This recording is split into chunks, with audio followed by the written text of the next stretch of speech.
Halo sahabat keluarga Pandu, selamat bertemu kembali di channel Keluarga Pandu, rumah berbagi cerita dan pesan. Akhirnya perselisihan antara Anggiat Pasaribu atau yang disapa dengan nama Rindu dan Ibunda Arteria Dahlan berakhir dengan permintaan maaf dari Anggiat kepada Ibunda Arteria Dahlan. Rindu dengan segala kebesaran hatinya meminta maaf dan sungkem pada Ibunda Arteria. Sebenarnya kalau permohonan maaf ini disampaikan sejak awal, masalah sudah langsung selesai dan tidak perlu seheboh di media sosial. Tidak perlu juga melibatkan Brigjen M. Samroni dan juga Ketua DPRD Provinsi Jakarta, Prasetyo Adi. Dan memang ketika orang sudah kehilangan sikap santun dan penghargaan kepada orang lain yang mengakibatkan persoalan membesar, permohonan maaf dan keinginan untuk menyelesaikan masalah lah yang dapat mengakhiri pertikaian tersebut. Persoalan Rindu dan Ibunda Arteria Dahlan mengajarkan kita semua betapa pentingnya menjunjung tinggi tata krama antara satu dengan yang lain, khususnya antara orang tua dan muda. Kalau tata krama dijunjung tinggi, sikap hargai menghargai dikedepankan, tidak perlu emosi ketika terjadi masalah di antara satu dengan yang lain. Bukankah bangsa kita, bangsa Indonesia, masih sangat menjunjung tinggi sopan santun saat orang berbicara dengan orang lain, terutama dengan orang yang lebih tua? Kalau sopan santun dijunjung tinggi dan saling menghargai dikedepankan, orang akan bisa mengendalikan emosinya sehingga masalah yang terjadi bisa dibicarakan baik-baik. Namun ini bukan hanya soal sopan santun dalam berbicara dengan orang tua saja, tetapi sopan santun dalam berbicara dengan siapapun. Dalam hal ini, kita diingatkan pada pesan guru bijak. Janganlah engkau keras terhadap orang tua, melainkan tegurlah dia dalam kasih. Dan belajarlah untuk merendahkan dirimu seorang terhadap yang lain.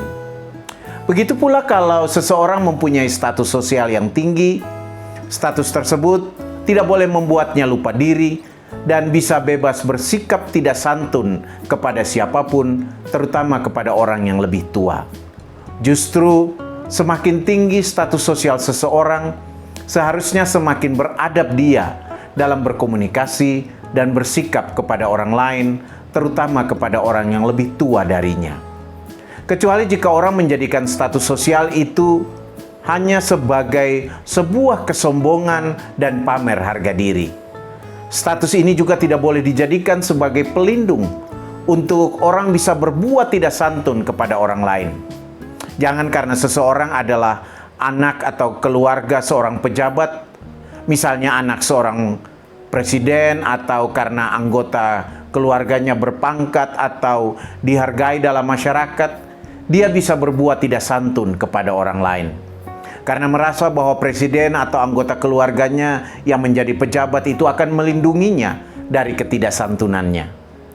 Ingatlah, bahkan hukum sekalipun tidak bisa melindungi seseorang dari bersikap tidak santun atau bahkan melukai orang lain, baik secara fisik maupun secara psikis.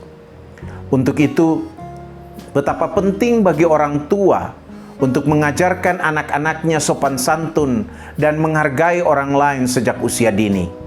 Karena kalau sopan santun dan menghargai orang lain diajarkan kepada anak-anak sejak kecil dalam keluarga, anak akan tumbuh dalam tradisi yang baik itu. Namun lingkungan kehidupan seseorang juga perlu menumbuhkan tradisi sopan santun dan saling menghargai itu. Karena bisa saja seorang anak tumbuh dalam tradisi sopan santun dan saling menghormati dalam keluarga, tetapi di lingkungannya bisa saja lingkungan itu mengikis atau menghilangkan tradisi yang baik ini. Karena orang-orang di sekitarnya tidak menerapkan sopan santun dan saling menghargai.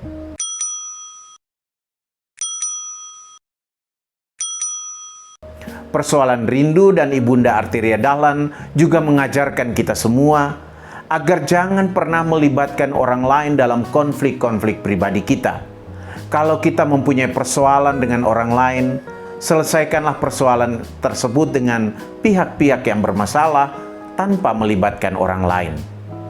Bahkan sekalipun yang dilibatkan itu adalah anggota keluarga atau orang terdekat.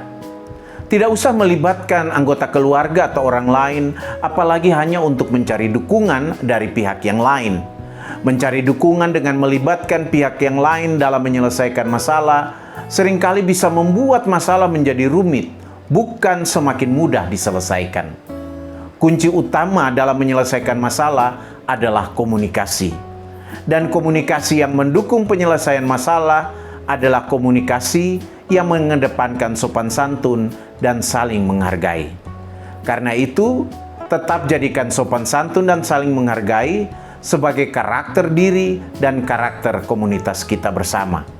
Lalu jangan lupa, maaf adalah unsur yang tidak boleh diabaikan ketika kita berkomunikasi untuk menyelesaikan konflik. Teruslah berefleksi.